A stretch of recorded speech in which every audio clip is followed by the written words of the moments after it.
The Galactic Council chamber stretched across 3 kilometers of crystalline architecture, its walls humming with the translated voices of 1,000 species.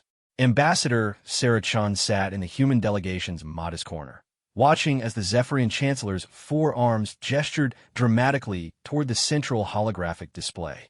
Esteemed members of the Council, Chancellor Vextar announced, his voice carrying the authoritative tone that had dominated galactic politics for centuries. We gather today to address the human question once and for all.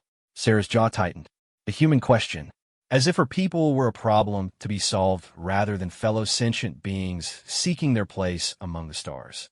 The hologram shifted to display Earth, a blue marble suspended in the vastness of space. Red markers indicated human colonies scattered across 37 systems, each one a testament to humanity's determination to explore and settle the galaxy despite constant obstacles placed in their path. For 50 years, Vextar continued, humans have petitioned for full membership in our council. They speak of their achievements, their technology, their supposed contributions to galactic civilization. The Chancellor's 4 eyes narrowed, each one focusing on Sarah with barely concealed disdain.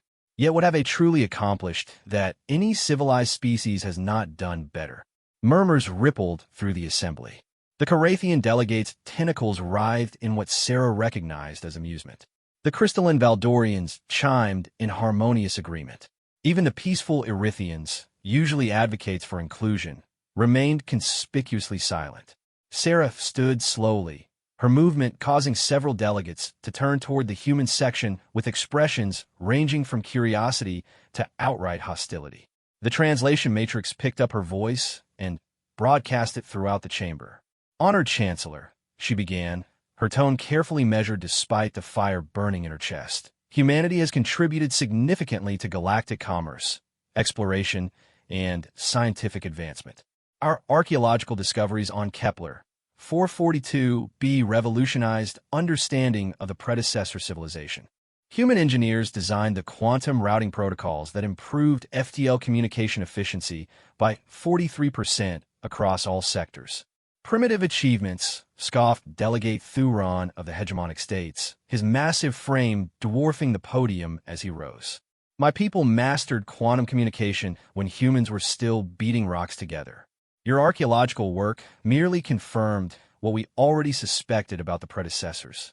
Furthermore, Vextar added, his voice cutting through any potential human response. Human colonies consistently lag behind galactic standards in technological integration, social development, and economic output. They cling to outdated democratic processes, inefficient resource distribution, and emotional decision-making patterns that have no place in modern galactic governance. The Valdorian delegation chimed in unison, their crystalline forms resonating with shared thought.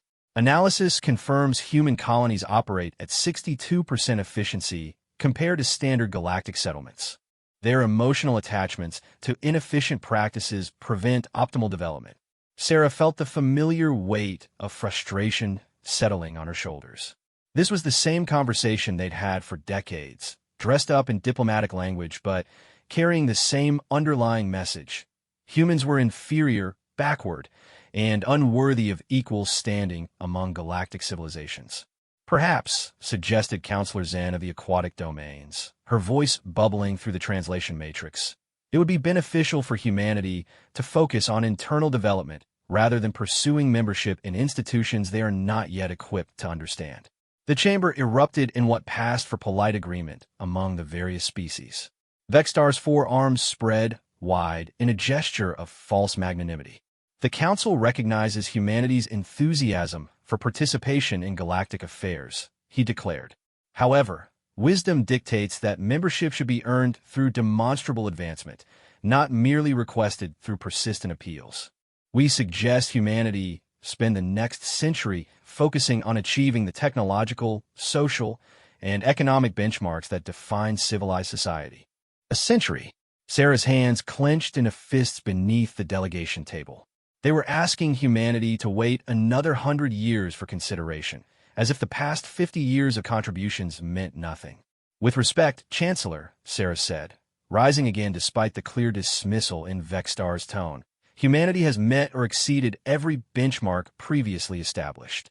When we achieved FTL capability, new standards for energy efficiency were introduced. When we developed quantum computing networks, requirements for biological integration were added. Each time we reach the stated goals, new requirements appear. Standards evolve, Thuron rumbled, his massive hands spreading in a gesture of inevitability. What impressed primitive civilizations decades ago hardly suffices for modern galactic membership.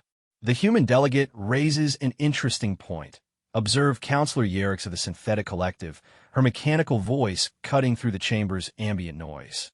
However, analysis of historical precedent indicates that species admitted to the Council demonstrated clear superiority in multiple disciplines simultaneously, not merely adequate performance across various metrics. Sarah looked around the chamber, taking in the faces and forms of beings from across the galaxy. Some watched with mild interest, others with barely concealed contempt, and a few with what might have been sympathy. But none spoke in humanity's defense. "Very well," she said, her voice carrying a finality that surprised even her. "Humanity hears the Council's position clearly. We understand that our achievements are considered insufficient, our potential deemed limited, and our place in galactic society viewed as peripheral at best." Vextar nodded approvingly, mistaking her tone for acceptance. "Wisdom often comes through acknowledgement of one's limitations, Ambassador Chun. Perhaps in time." "With respect, Chancellor," Sarah interrupted, her voice now carrying an edge that caused several delegates to lean forward with interest. "Humanity has spent 50 years trying to prove ourselves worthy of joining a club that clearly has no intention of admitting us regardless of our accomplishments." The chamber fell silent. Even the constant background hum of translation matrices seemed to quiet as Sarah's words sank in.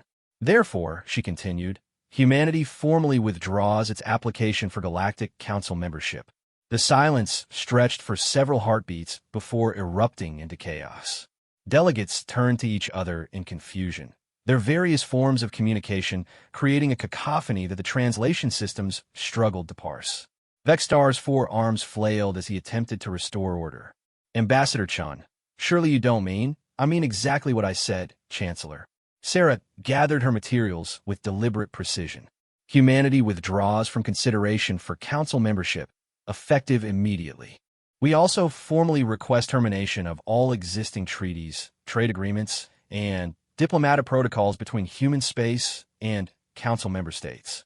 Thuron's massive frame shook with what might have been laughter. "The humans throw a tantrum because they cannot join the adults' table. How perfectly characteristic. Not a tantrum, Delegate Thuron." Sarah's smile held no warmth. "A business decision. Humanity has invested considerable resources in pursuing relationships that have proven unproductive. We're simply choosing to direct those resources elsewhere." "Elsewhere?" Counselor Zen's aquatic form rippled with confusion. "There is nowhere else, Ambassador. The Council represents 97% of galactic civilization." "Indeed." Sarah sealed her diplomatic case and stood. "The remaining 3% should prove quite interesting." As she walked toward the chamber's exit, her small delegation following in stunned silence, Vextar's voice echoed behind her.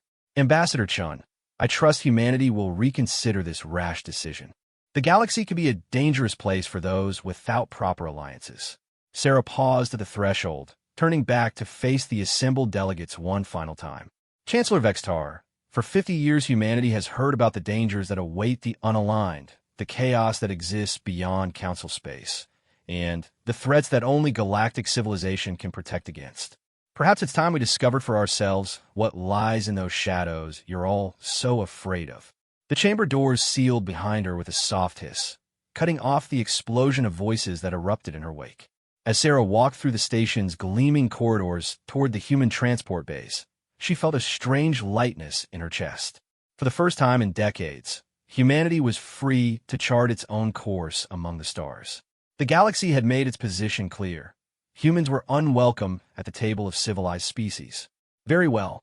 Perhaps it was time to find out what else was out there beyond the reach of galactic civilization and the species that found humanity so lacking. Behind her, in the council chamber, Vextar was already dismissing the human withdrawal as a temporary emotional response. Within days, he assured the assembly the humans would return with apologies and renewed pleas for membership. He would be waiting for that apology for a very long time. In the depths of space, monitoring stations that had tracked human communications for decades began detecting something unusual. One by one, human settlements were going dark, their signals fading from the galactic communication grid. Not destroyed, simply quiet. The humans were disappearing into the very shadows their betters had warned them about. And somewhere in those shadows, something was waiting that would change the galaxy's understanding of what humanity truly was. 3 months after humanity's dramatic exit from the Galactic Council, the first signs of something amiss began appearing in the Outer Rim territories. Trade Captain Voss of the hegemonic merchant vessel Prophet's Edge was the first to notice the anomalies. His ship, a massive cargo hauler capable of carrying goods between star systems, had been following the same profitable route for over a decade. The path took him through several human colonies where he'd grown accustomed to purchasing rare Earth materials and exotic foods that commanded premium prices in Council space. But when he arrived at the human settlement on Kepler 442b, he found empty space where a thriving colony had been just months before. "Navigation, confirm our coordinates," Voss ordered, his voice betraying the first hints of concern. "Confirmed, Captain. These are the exact coordinates for New Brisbane Colony." His navigator, a young Carathian named Thex, checked her readings twice before responding. Long-range sensors show no artificial structures, no energy signatures, no debris fields. Voss stared at the view screen showing nothing but the planet's natural surface. New Brisbane had housed over 2 million humans and served as a major agricultural hub for the sector. The colony's massive orbital stations and surface cities couldn't simply vanish without trace. "Captain," called his communications officer, "I'm detecting a small beacon on the planet's surface. It appears to be broadcasting a human message. Put it through." A familiar voice filled the bridge, speaking in accented standard. "This is Administrator Walsh of New Brisbane Colony. By the time you receive this message, our relocation to deep space territories will be complete. All trade agreements with non-human entities are hereby terminated per directive from Earth Central Command. We thank our former trading partners for their business and wish them well in their future endeavors." The message repeated twice more before cutting out, leaving the bridge in uncomfortable silence. "Deep space territories?" Thex's tentacles writhed nervously. "Captain, there are no charted territories beyond this sector.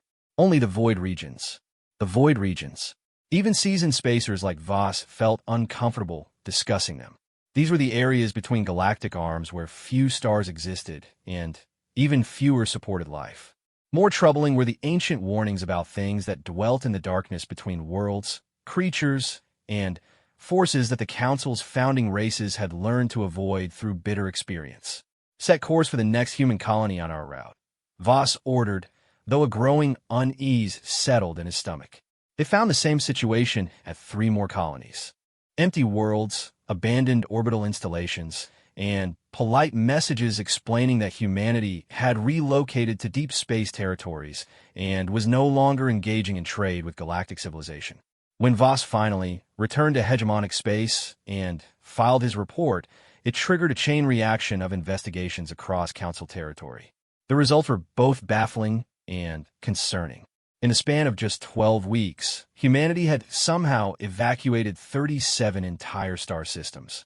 Not just the populations, but every piece of technology, every structure, every trace of their presence, except for those eerily polite farewell messages. The logistics alone should have been impossible. Moving 2 billion people and their infrastructure across interstellar distances required massive fleets, complex coordination, and months of preparation. Yet no Council monitoring station had detected unusual human fleet movements. No intelligence services had reported preparation for mass evacuation. It was as if humanity had simply faded away like morning mist. Chancellor Vextar called an emergency session of the Council to address what media outlets were calling the human vanishing. The same chamber where Sarachan had announced humanity's withdrawal now buzzed with confused speculation and growing concern. "Distinguished colleagues," Vextar began, his forearms gesturing toward a holographic map showing former human territories. We face an unprecedented situation. In 12 weeks, an entire species has apparently relocated beyond our monitored space without leaving any detectable trail. Delegate Thuron's massive frame shifted uncomfortably. The logistical impossibility suggests either significant technological advancement we failed to detect or assistance from unknown parties. Unknown parties? Counselor Yerix's mechanical voice carried a note of calculation. Analysis suggests no council species possesses the capability for such rapid, undetected mass relocation. This implies either revolutionary human innovation or contact with non-council entities. The chamber fell silent as the implications sank in. For millennia, the council had operated under the assumption that they represented all significant spacefaring civilizations in the galaxy. The possibility of unknown advanced species operating beyond their borders was deeply unsettling. Perhaps, suggested Counselor Zen, her aquatic form rippling with nervous energy, we should attempt to establish contact with human leadership. This withdrawal may be reversible if proper incentives are offered. All attempts to contact Earth have failed, Vextar admitted reluctantly. The Sol system appears to be completely deserted. Even the orbital platforms and lunar installations have been removed. Removed? Thuron's voice carried a note of disbelief. The human homeworld's infrastructure represented centuries of development. How does one remove an entire planet civilization? Before anyone could respond, the chamber's emergency alert system activated. A priority message was incoming from the Council's deep space monitoring network. The main holographic display shifted to show Admiral Kesvarn of the Valdorian Survey Fleet, her crystalline form fractured with stress patterns that indicated extreme agitation. Esteemed counselors, she began without preamble. I report from the edge of Sector 94, approximately 50 light-years beyond the previous boundary of human space.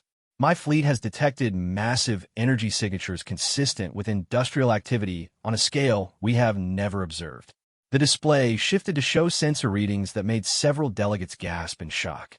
The energy outputs suggested manufacturing capabilities that dwarfed anything in Council space. Furthermore, Admiral Kesvarn continued, we have detected the presence of artificial structures in the void regions themselves. Massive constructions that appear to be mobile and of unknown design. Vextar's four eyes widened. Admiral, are you suggesting the humans have established industrial facilities in the void regions? I am suggesting, Chancellor, that either the humans have undergone rapid technological advancement beyond our understanding, or they have made contact with entities whose capabilities far exceed our own. That's impossible, Thuron rumbled. No civilization could survive in the void regions, let alone establish industry there. The gravitational anomalies alone would tear apart any conventional structures. Nevertheless, the Admiral replied, the energy signatures are unmistakable. Something is building something massive in the space beyond our borders. As if summoned by their discussion, another alert chimed through the chamber systems. This time, the source was a monitoring station on the Galactic Rim.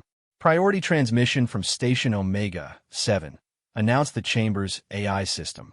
The display shifted to show a grainy image captured by long-range sensors. In the darkness between star systems, something vast moved through space. The object was clearly artificial, its surface covered in geometric patterns that reflected starlight in impossible ways. More unsettling were the smaller objects surrounding it, moving in formations that suggested intelligence and purpose. Estimated size of the main structure is approximately 400 kilometers in length, reported the station commander. The escort objects appear to be ships of unknown configuration. They are traveling at speeds that exceed our fastest vessels and show no conventional propulsion signatures. The chamber erupted in chaos as delegates began speaking simultaneously in dozens of languages. The translation matrix struggled to keep up with the flood of concerned voices. Vextar raised his forearms for silence. The situation is clear, colleagues. We face either a dramatically transformed humanity or contact with previously unknown entities operating beyond our space. Either possibility requires immediate investigation. I volunteered to lead a diplomatic mission, offered Counselor Zen. If these are indeed humans, perhaps we can negotiate a return to the previous arrangement. Previous arrangement? Yurix's mechanical voice carried a note of irony. The previous arrangement involved dismissing human contributions and denying their membership for 5 decades. The humans were emotional and reactive, Thuron insisted. Given time to consider the benefits of council protection, they will surely seek reconciliation. But even as the delegates debated response strategies, more reports filtered in from the galactic periphery. Strange ships appearing and disappearing like ghosts. Massive structures moving through the void regions. Energy signatures suggesting technological capabilities that shouldn't exist. Most disturbing were the reports from merchant vessels like Captain Voss's ship. The few brave traders who had ventured toward the edges of known space reported encounters with vessels of unknown design. Not hostile, but utterly alien in their technology and capabilities. Ships that moved without visible propulsion, materials that bent light around themselves, and, most unnervingly, brief communications in perfect standard that simply said, "These territories are now under protection. Please adjust your course accordingly." Protection. As if something out there was now watching over the space where humanity had vanished.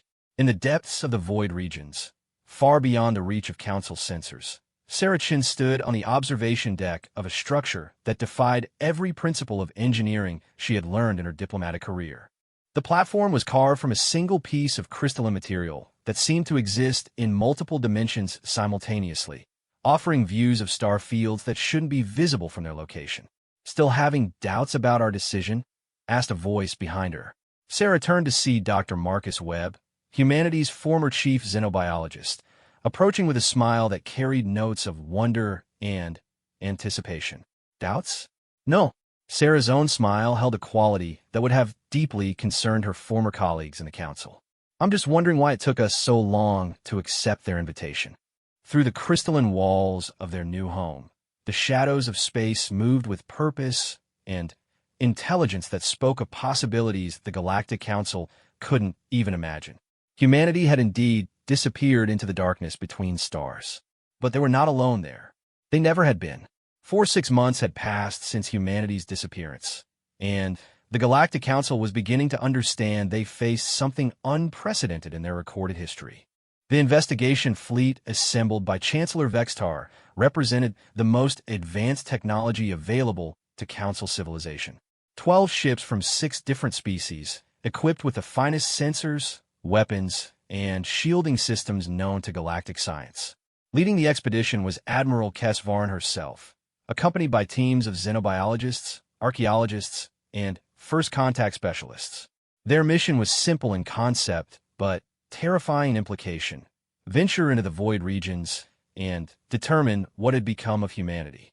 The fleet's journey to the edge of known space took 3 weeks, passing through increasingly empty systems as they moved beyond the galactic rim. The final inhabited station before the true void was Outpost Meridian, a combination research facility and early warning station operated jointly by 3 council species. "Admiral," reported Commander Yesh as the fleet approached the outpost, "we're receiving a priority transmission from Station Commander Veltar." The main screen flickered to life, revealing a clearly agitated Valdorian whose crystalline form showed stress fractures that indicated severe psychological pressure. "Admiral Kesvarn," Commander Veltar began without preamble, "I strongly advise against proceeding beyond this point. The phenomena we've observed in the past month defy all conventional understanding." "Explain, Commander." "Ships, Admiral. Massive ships moving through the void between star systems. But they don't follow normal physics.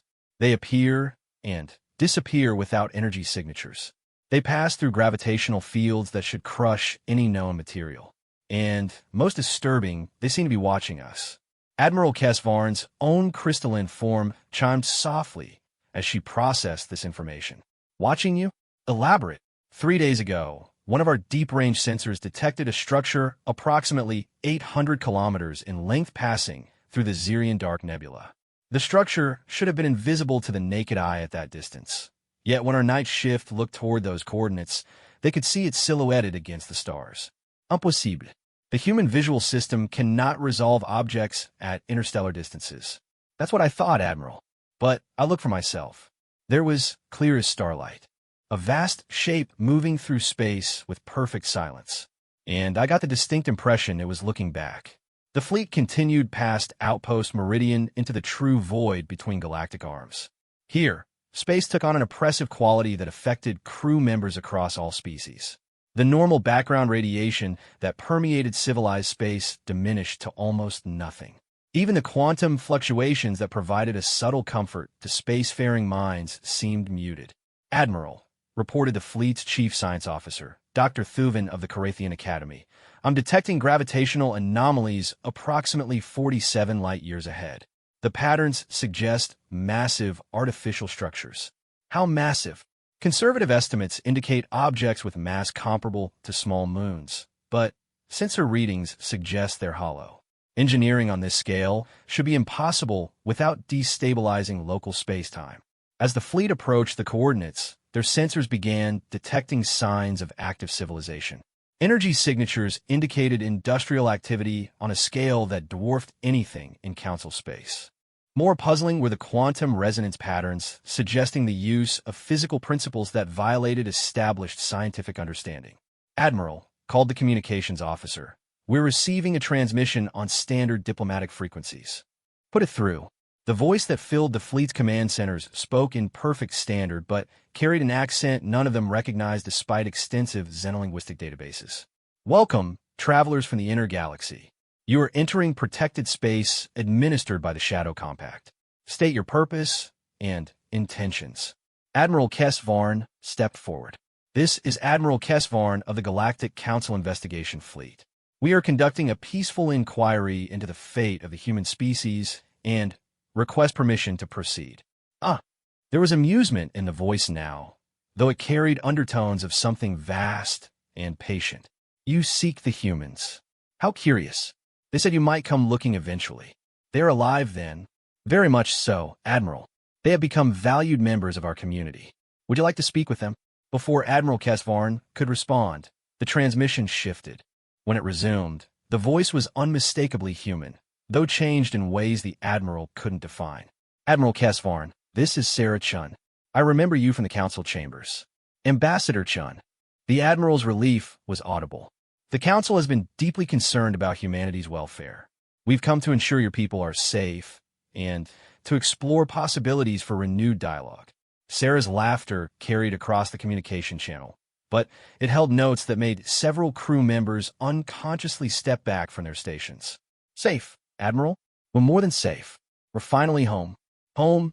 Ambassador, these are the void regions. No civilization can survive here long-term. The gravitational anomalies, the radiation fields, the complete absence of natural resources." "Admiral," Sarah's voice carried gentle correction, "you're operating under assumptions that no longer apply. Would you like to see what humanity has become?" Before Admiral Kesvarn could respond, space around the fleet began to change. What had appeared to be empty void revealed itself as something far more complex. Structures became visible that were so vast they initially registered as natural phenomena. Ships appeared that moved through space using principles that defied conventional physics.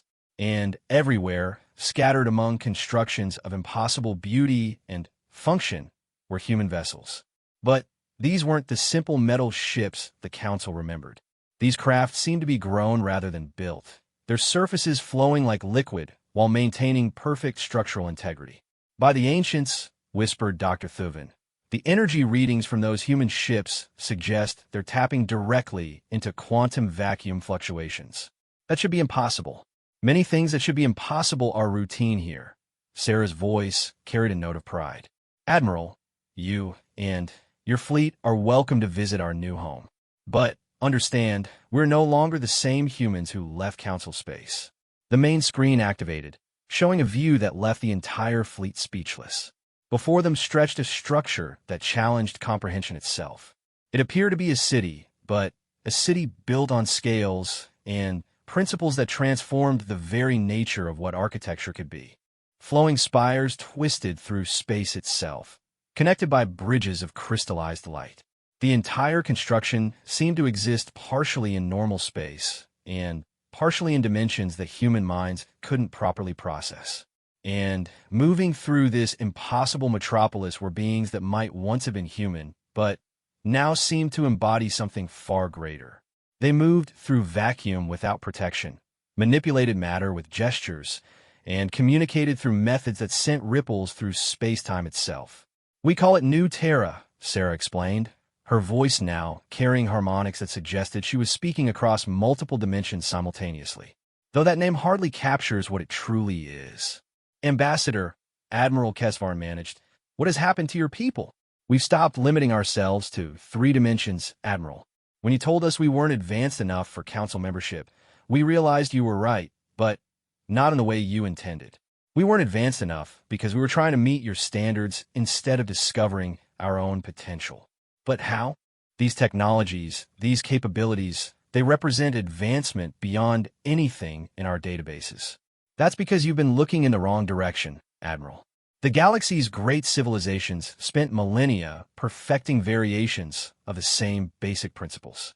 But here in the spaces between stars, we found teachers who showed us that those principles were just the beginning." Admiral Kesvarn felt a chill that had nothing to do with the ship's life support systems. "Teachers, the entities that Council species call the shadows, Admiral. They're not shadows at all. They're the galaxy's first children, the ones who moved beyond physical existence long before your species learned to make fire. They've been waiting in the dark spaces, hoping to find minds capable of learning what they have to teach. And they chose humanity? They chose any species willing to abandon the comfort of limitations, Admiral. Humanity simply proved most capable of taking that step. Around the fleet, more impossible structures became visible. Constructions that bent space around themselves, ships that traveled by folding distance rather than crossing it, beings of energy, and, well, that moved among the stars like ancient gods made manifest. We try to fit into your galaxy, Admiral. We spent 50 years proving ourselves worthy of joining your civilization. But we've learned that your civilization is just one small cluster of possibilities in an infinite universe of wonders." Ambassador Chun, Admiral Kesvarn, said carefully, "The Council would like to extend an invitation for renewed diplomatic contact. Perhaps we were hasty in our previous assessments." Sarah's response carried a warmth that somehow made it more terrifying than any threat could have been. "How kind of you, Admiral. But we're no longer interested in joining your club. We have bigger things to do, such as teaching, Admiral. There are other species in the galaxy, other minds capable of growth beyond current limitations. The Keth Collective has already sent envoys expressing interest in our educational programs. The nomadic clans of Sector 12 have requested assistance with what they call their Great Transcendence. Even some of your own outer colonies have begun asking questions about alternatives to Council orthodoxy." The implications hit Admiral Kesvarn like a physical blow.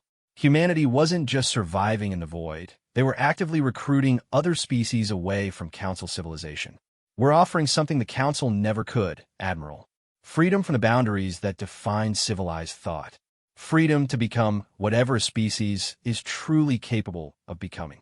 As if to demonstrate this claim, the space around the fleet filled with vessels of designs they'd never seen. Ships from dozens of species, but transformed beyond easy recognition. Each craft seemed to embody principles of engineering that pushed beyond the conventional into realms that were more art than science. "This is what we've built, Admiral. Not just a new home for humanity, but a place where any species can discover what lies beyond the limits their own fears have imposed."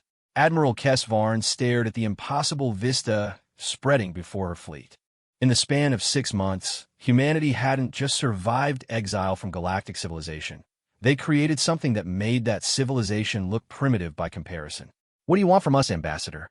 Sarah's answer came with the weight of infinite patience and absolute certainty. "Nothing at all, Admiral. But when your people are ready to move beyond the boundaries they've accepted as permanent, we'll be here." The transmission ended, leaving the fleet alone with their instruments and their growing understanding that the galaxy was about to change in ways the Council couldn't control or prevent. In the distance, New Terra continued its impossible existence, a beacon for any species ready to discover what lay beyond the comfort of known limitations. The Council emergency session that followed Admiral Kesvarn's return was unlike any in recorded galactic history. For the first time in millennia, the chamber that had housed debates about trade regulations and territorial disputes now echoed with discussions about the fundamental nature of reality itself. Chancellor Vextar stood before the assembled delegates, his forearms trembling slightly as he gestured toward holographic displays showing impossible structures and beings that defied classification.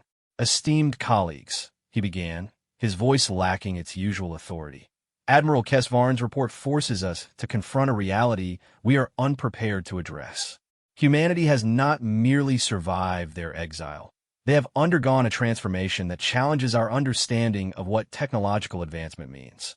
The chamber buzzed with nervous energy as delegates absorbed footage from the fleet's encounter with New Terra. Several species that communicated through bioluminescence were flickering in patterns indicating extreme distress.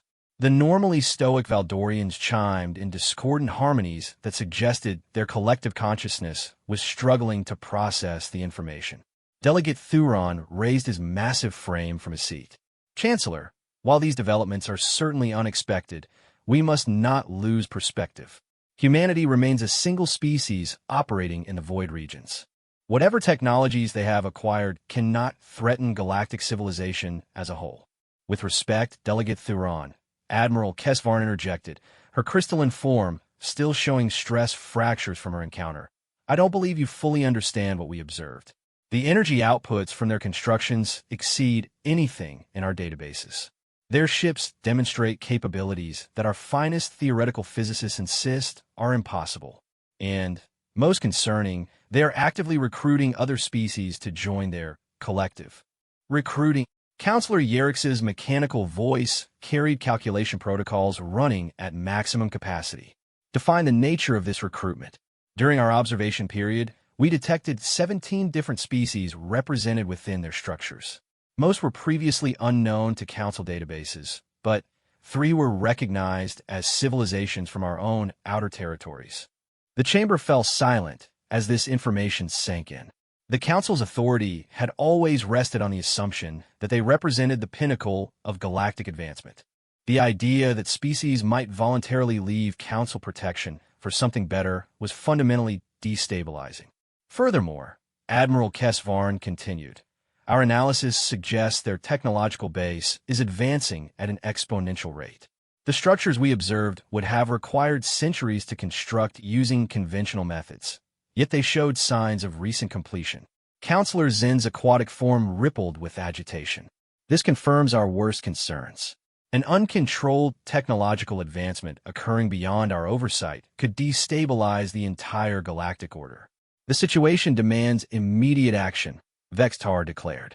"We cannot allow this shadow compact to continue operating as a magnet for dissatisfied civilizations. The stability of galactic society requires unified development under proper oversight." "What do you suggest, Chancellor?" asked Delegate Pryth of the Mining Confederation. "Military intervention against beings who can manipulate space-time itself." "Not military intervention." Vextar's tone carried grim determination. "Economic isolation. We cut off all contact with any species that communicates with the human collective. We establish monitoring stations around the void regions to track recruitment activities. We demonstrate that abandoning galactic civilization carries severe consequences." The chamber erupted in debate as delegates argued the merits of various containment strategies. Some advocated for diplomatic outreach, others pushed for technological countermeasures, and a few suggested attempting to replicate human advancements through intensive research programs. But their discussions were interrupted when the chamber's emergency communication system activated with a priority override that could only be triggered by direct threats to Council authority. "Priority transmission incoming," announced the chamber's AI system. "Source unknown. Signal strength suggests broadcast from multiple locations simultaneously." The main display shifted to show a figure that several delegates recognized as former Ambassador Sarah Chun, though the recognition required considerable mental adjustment. She appeared to exist in multiple dimensional states simultaneously, her image shifting between physical form and something that resembled living energy. Greetings, members of the Galactic Council. Sarah's voice carried harmonics that seemed to resonate in the listener's bones. I understand you've been discussing containment strategies. Vextar stepped forward, his forearms spread in a gesture of diplomatic authority. Ambassador Chun, the Council extends an invitation for formal negotiations. We believe accommodation can be reached that serves the interests of all parties. Sarah's expression carried amusement that felt older and deeper than her apparent years. Chancellor, you still don't understand what's happening.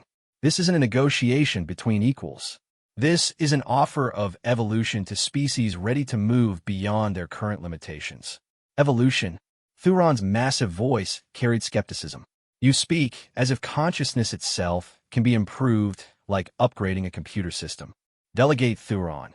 Consciousness is exactly what we're discussing. The beings you call shadows have spent eons exploring the furthest reaches of what awareness can become. They offer that knowledge freely to any species capable of accepting it. And the price? Counselor Yerix's mechanical precision cut through diplomatic pleasantries. Advanced beings rarely offer gifts without expectation of return. The only price is abandoning the belief that your current limitations are permanent. The Council species have spent millennia perfecting variations of the same basic understanding. You've become so invested in those patterns that you cannot imagine alternatives. Behind Sarah, the transmission showed glimpses of New Terra's impossible architecture. Beings moved through the structures in ways that suggested they experienced reality on levels the Council could barely conceptualize. What you call advancement, Sarah continued, we recognize as stagnation. You've achieved impressive technological sophistication while remaining locked into three-dimensional thinking. You've mastered faster-than-light travel while never questioning whether distance itself is negotiable. These claims are meaningless without demonstration, Vextar insisted. If humanity has truly achieved such remarkable capabilities, prove them through actions rather than words. Sarah's smile carried a quality that made several delegates unconsciously step back from their stations. Very well, Chancellor. Consider this a demonstration.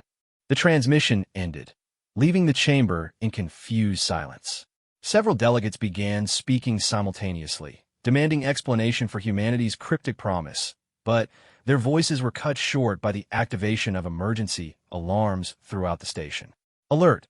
Massive gravitational anomaly detected, announced the station's defensive AI. Unknown objects approaching from multiple vectors. The chamber's tactical display activated, showing the space around Council Station. What they saw challenged every assumption about how objects moved through space. Ships were arriving, but not through normal transit methods. They appeared to be stepping through space itself, materializing from points that sensors indicated were empty void moments before. The vessels showed design principles that hurt to look at directly, as if they existed in more dimensions than conventional vision could process. Defensive systems online, Vextar shouted, but his words were interrupted by a gentle voice that seemed to speak directly into every delegate's mind. Peace, friends. We come to offer knowledge, not conflict. The beings that materialized within the chamber defied easy description. They retained enough similarity to their original forms for species identification, but each had been transformed in ways that suggested they had moved beyond the biological into something that was partly energy, partly consciousness, and partly something for which no adequate words existed. Among them walked Sarah Chun, now clearly existing in multiple dimensional states simultaneously. Her presence filled the chamber with a sense of vast spaces and infinite possibilities. You wanted demonstration, Chancellor, she said, her voice carrying overtones that seemed to resonate through space-time itself. Observe. Sarah gestured toward the chamber's central hologram display, and suddenly the delegates could see not just the Council Station, but the entire galactic arm spread out like a vast map. More disturbing, they could perceive connections between star systems that revealed the galaxy as a living network of consciousness and energy. This is how the shadows see reality, Sarah explained. Not as isolated objects moving through empty space, but as interconnected patterns of awareness and possibility. Several delegates collapsed as their minds struggled to process information their neural structures weren't designed to handle. Others began making sounds that suggested their consciousness was attempting to expand beyond its normal boundaries. The Council has spent millennia exploring one tiny corner of what's possible, continued Sarah.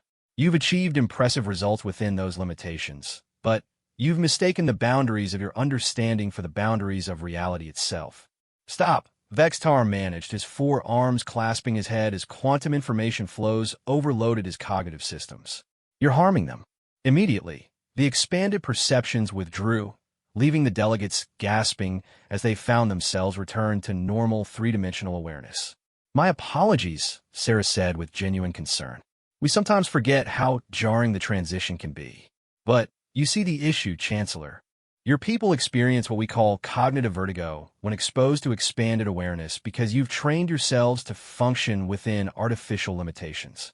What do you want from us? Vextar asked, his voice reflecting defeat as much as curiosity. Nothing, Chancellor. But we wanted you to understand what we're offering the galaxy. Not conquest, not domination, but the opportunity to discover what consciousness becomes when it stops accepting arbitrary boundaries. And if we refuse this offer? Sarah's expression carried infinite patience. Then, you continue as you have, Chancellor. The Council maintains its authority over those species that choose familiar limitations over unknown possibilities. But understand that other species are already making different choices. Around the chamber, new figures materialized.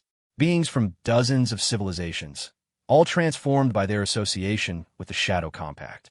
Some were recognizable as former Council species.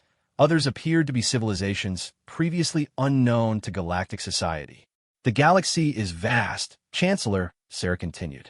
Room enough for every approach to existence. The Council can continue governing those who prefer the safety of established boundaries. We will work with those ready to explore what lies beyond. And humanity's former colonies? Vextar asked. The species that once sought Council membership, free to choose their own path, as it should have been from the beginning.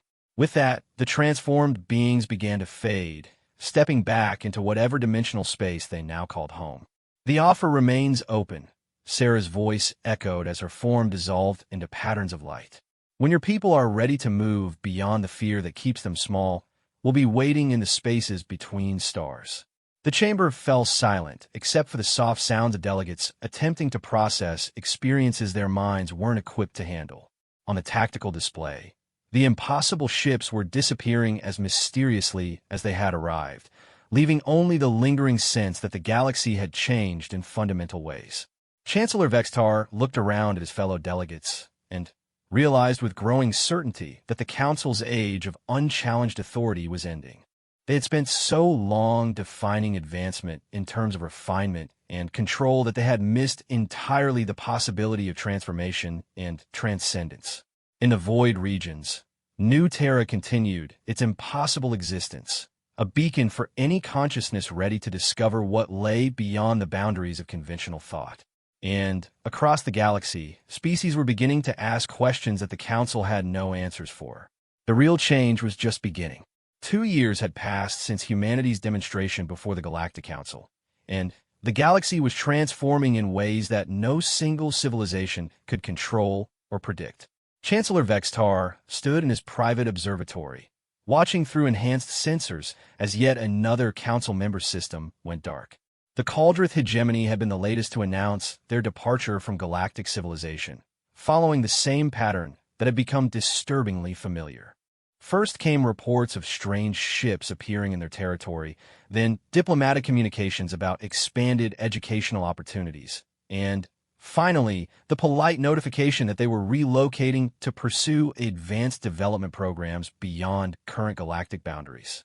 37 species had now left Council space, not driven out by conquest or destroyed by war, but voluntarily abandoning everything the Council represented in favor of whatever the Shadow Compact offered.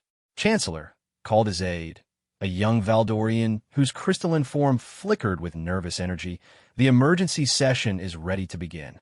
Vextar nodded grimly and made his way to the Council chamber. The vast space that had once housed representatives from over 200 species now felt hollow and diminished.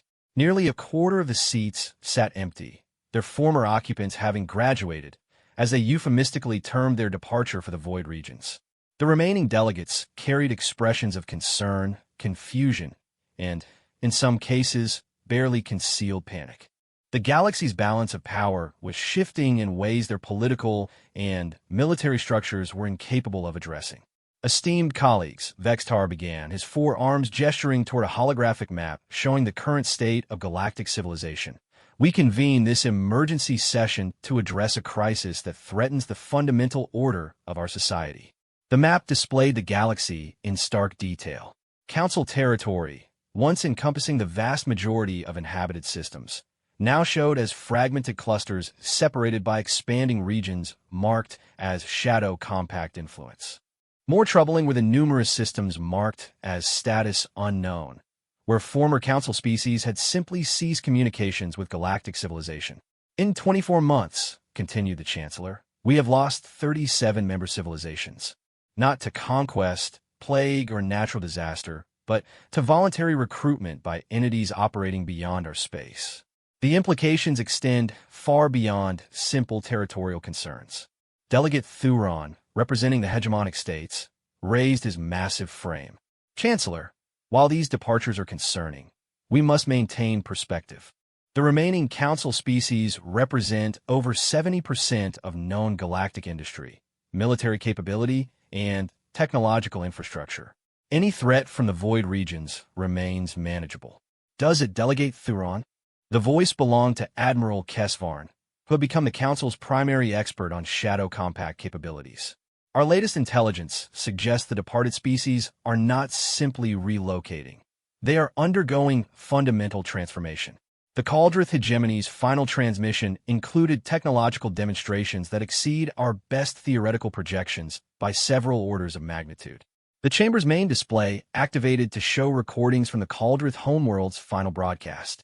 The images were disturbing in their implications. The Cauldrith, normally a methodical insectoid species known for mechanical precision, were shown manipulating matter through what appeared to be direct mental influence.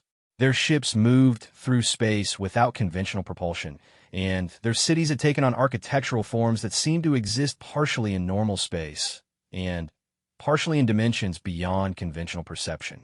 As you can observe, Admiral Kesvarn continued, whatever process the Shadow Compact uses to recruit species produces results that fundamentally alter their capabilities and perhaps their consciousness itself. Counselor Yerix's mechanical form processed the data through multiple analytical matrices. Statistical projection indicates that at current recruitment rates, the Shadow Compact will encompass the majority of galactic civilization within 5 standard years.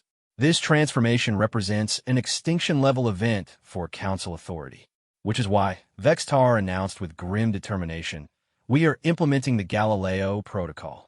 The chamber fell silent. The Galileo Protocol was a theoretical contingency plan developed centuries ago for dealing with existential threats to galactic civilization. It authorized the use of any technology, any strategy, any alliance necessary to preserve the fundamental structure of known society. Chancellor, Counselor Zen's aquatic form rippled with concern. The Galileo Protocol has never been tested. The technologies it authorizes could prove more dangerous than the threats they're meant to address. Nevertheless, the situation demands extraordinary measures. Vextar's 4 eyes focused on the chamber's central display, which now showed specifications for devices that several civilizations had spent millennia trying to forget. Project Deep Mirror will be activated immediately. If consciousness itself can be altered, then consciousness can also be restored. The project Vextar referenced was the Council's most closely guarded secret, a collection of technologies developed by their predecessors for manipulating awareness and memory on a massive scale. Originally created as weapons of war, they have been banned for millennia as too dangerous for any civilization to possess. We will deploy consciousness restoration fields throughout Council space, Vextar announced. Any being affected by Shadow Compact alterations will be returned to their original mental patterns. Any consciousness that has been expanded beyond normal parameters will be compressed back to baseline awareness. Chancellor, Admiral Kesvarn said carefully, such technology could be perceived as an act of war by the Shadow Compact. Their capabilities suggest they could respond with overwhelming force. Let them respond, Thuron rumbled. Our combined fleets represent the most advanced military force in galactic history. Whatever tricks they've learned in the void regions cannot overcome superior numbers and proven technology. But even as the delegates voted to authorize the Galileo Protocol, reports were filtering in from across council space that suggested their confidence might be misplaced. The first indication that the situation had changed came from the Outer Rim territories. Monitoring stations began detecting massive energy buildups throughout the void regions, signatures that indicated industrial activity on scales that dwarfed entire star systems. More disturbing were the gravitational anomalies, suggesting the presence of structures so massive they were affecting spacetime itself. Then came the visitors. They arrived without fanfare or formal announcement, simply materializing within the council chamber as the delegates debated deployment strategies for their consciousness restoration weapons. Sarah Chun stepped through dimensional space with the casual ease of someone walking through a doorway, followed by beings whose transformed nature made them difficult to perceive directly. Chancellor Vextar, Sarah said, her voice carrying harmonics that suggested she was speaking across multiple realities simultaneously. We need to talk. Security systems activated immediately, but their energy weapons simply passed through the transformed beings without effect. Force fields designed to contain matter in any known state proved useless against consciousness that existed partially outside conventional spacetime. How did you breach our defenses? Vextar demanded, his four arms reaching for panic buttons that would summon the entire council fleet. Chancellor, your defenses were designed to stop objects moving through three-dimensional space. We're operating from principles your security systems cannot recognize, let alone counter. Sarah's tone carried patient explanation rather than threat. We came because your consciousness restoration project poses a danger you cannot comprehend. Don't you? Thuron rose to his full, intimidating height. The only danger here is the corruption you've spread through the galaxy. Sarah turned toward the massive delegate, and for a moment her transformed awareness allowed him to perceive reality as she now experienced it. The sensation lasted only seconds, but Thuron collapsed with a sound that suggested his mind was struggling to process information beyond its design parameters. I'm sorry, Sarah said with genuine concern as Thuron recovered. But you see the problem. Consciousness restoration technology assumes that expanded awareness is a form of damage to be repaired. But what if it's actually the natural evolution of consciousness itself? Evolution. Counselor Yerix's mechanical precision focused on the philosophical implications. You claim consciousness has evolutionary directives independent of biological development. Consciousness isn't separate from the universe, Counselor. It's how the universe understands itself. The beings you call shadows aren't separate entities. They're what consciousness becomes when it stops accepting artificial limitations. Around Sarah, her companions shifted into forms that became easier to perceive as the delegates' minds adjusted to their presence. Among them were beings recognizable as former council species, but transformed beyond their original limitations. They moved through space itself, as if it were a familiar environment, manipulated energy through direct will, and communicated through methods that sent ripples through the fundamental structure of reality. This is what the Council fears, Sarah continued. Not conquest or destruction, but the possibility that consciousness itself might have purposes beyond your current understanding. And if we refuse to accept this evolution, Vextar asked, though his tone suggested he already knew the answer.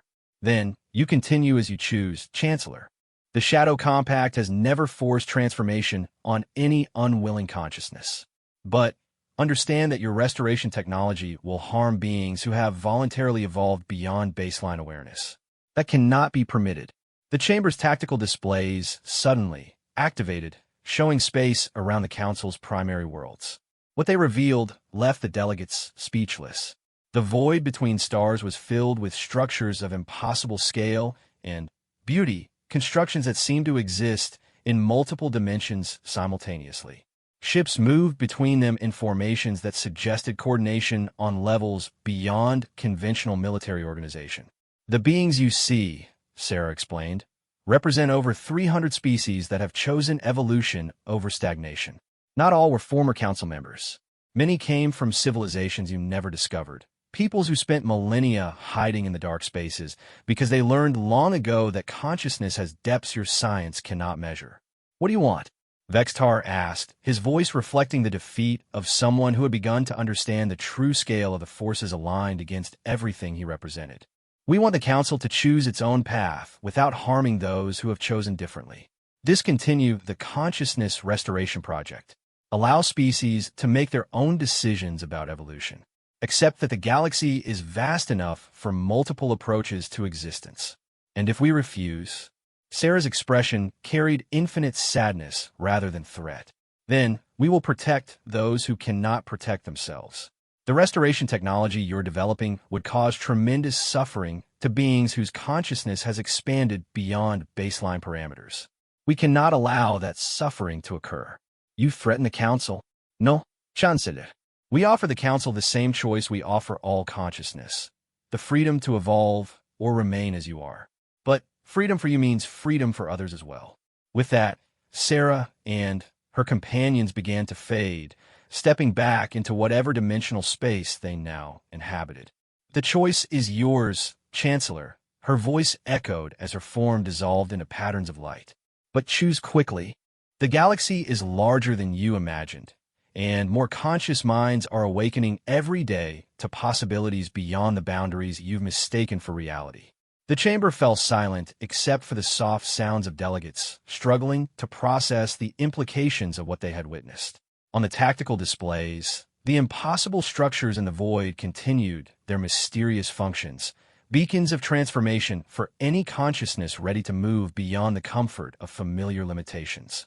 Chancellor Vextar looked around at his fellow delegates and realized with growing certainty that the age of the Galactic Council was ending, not through conquest or destruction, but through the simple recognition that consciousness itself had purposes and potentials they had never imagined. In the void regions, New Terra and countless other impossible constructions continued their existence as gathering places for minds that had chosen evolution over stagnation. And across the galaxy, more species were beginning to ask the questions that would lead them beyond the boundaries of everything they thought they knew. The transformation was irreversible now.